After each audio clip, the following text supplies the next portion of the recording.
Ara que arriben la tardor i els refredats, recuperem un dels remeis antics de casa nostra, el xarop de pinya verda de pi.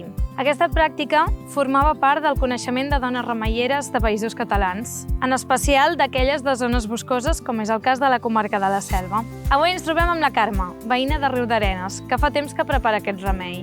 Aquest xarop es fa per allà al juny, perquè les pinyes s'han de collir quan encara són verdes i es poden tallar a rodanxes. Jo aconsello cap a final de maig. Les pinyes s'han de rentar, tallar-les a rodanxes i per cada quilo de pinya posar-hi 650 grams de sucre integral de canya. Ho has de posar en una garrafa i posar-ho 40 dies a sol i serena, ben tapada hermèticament, barrejar una mica perquè les pinyes quedin ben impregnades del sucre.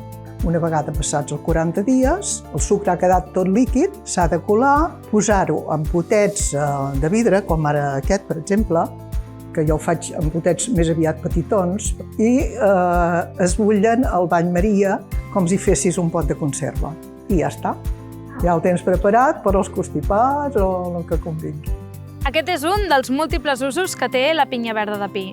Dins el projecte Plantes Oblidades volem tornar a donar valor a tots aquests fruits forestals.